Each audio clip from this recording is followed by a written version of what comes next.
if Lando Norris can put in a strong performance this weekend, there is also a real chance that this could be another surprise in the championship battle.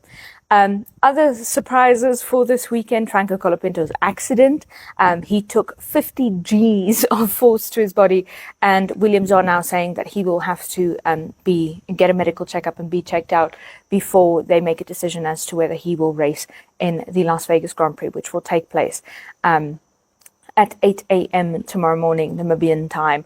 Also a very cold Grand Prix last year, very cold Grand Prix this year, again expected early morning hours for the US to be in keeping with an international audience.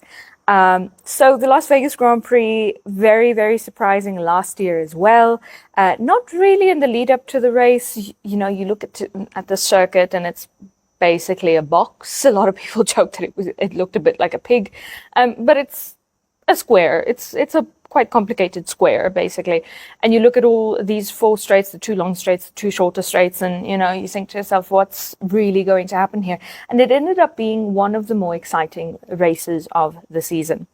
Really hard to gauge how Lando Norris might perform this time around, given that he DNF'd last time around in Vegas. And obviously our winner last time around in Vegas was Mr. Max Verstappen himself. So if Lando manages to not DNF at the circuit, it's still hard to gauge how he might perform.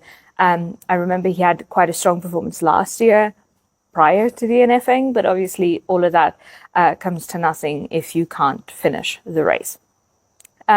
So last year, another surprising thing that's happening this year is in relation to last year. So surprising thing this year is that ticket sales have dramatically gone down for the Las Vegas Grand Prix. Ahead of the Las Vegas Grand Prix, there were things like the Lewis Hamilton package coming out, very reduced rates. Hotels were not nearly as expensive as they were last year, and as one would have expected them to be.